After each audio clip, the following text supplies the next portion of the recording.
Vietnam boat ప్రమాద మృతదేహాలు హైదరాబాద్ కు చేరుకున్నాయి. మరింత సమాచారం మా ప్రతినిధి శ్రీనివాస్ మోహన్ అడిగి తెలుసుకుందాం. శ్రీనివాస్ మోహన్, మృతదేహాలను స్వస్థలాలకు ఎప్పుడు తరలిస్తారు?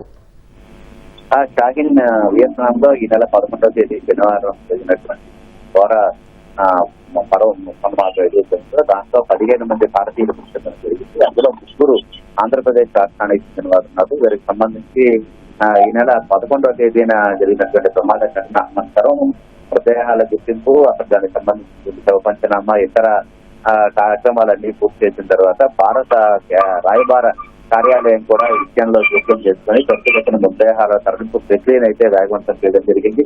ఇవాళ ఉదయం హైదరాబాద్ కు 3 మృతదేహాలు కూడా చేరుకోవడం జరిగింది.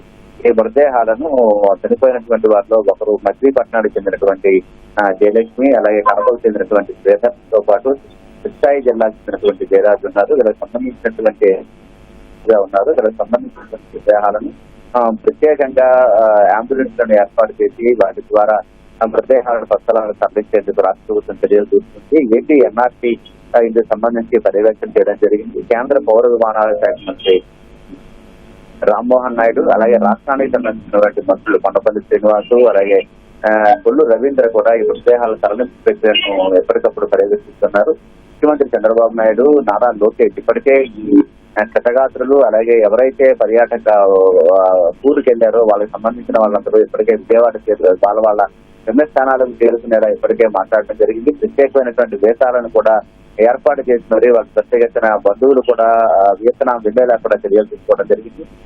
ఈ రోజు ఇప్పటికే హైదరాబాద్ విమానాశ్రయానికి మృతదేహాలు చేరుకున్న నేపథ్యంలో మరి కాసేపట్లోనే అక్కడి నుంచి ఆయా కుటుంబాలకు మృతదేహాలను అప్పగించడం, అలాగే స్వస్థలాలకు తరలించేందుకు కూడా పూర్తి స్థాయిలో చర్యలు తీసుకోవడం జరిగింది. కొండపల్లి శ్రీనివాస్ విమానాశ్రయంలోనే ఉండి మృతదేహాల తరలింపు ప్రక్రియను అయితే పర్యవేక్షిస్తున్నారు. కృష్ణా జిల్లా మచిలీపట్నానికి సంబంధించినటువంటి జయశ్రీ మృతదేహం అయితే ఈ రోజు మధ్యాహ్నానికి విజయవాడలో ఉన్నటువంటి కుటుంబ సభ్యుల నివాసానికి చేరుకునే అవకాశం ఉంది. అలాగే కడప, కృష్ణాయి జిల్లాకు సంబంధించిన మృతదేహాల తరలింపు ప్రక్రియ కూడా ఇప్పుడు ప్రారంభమైంది.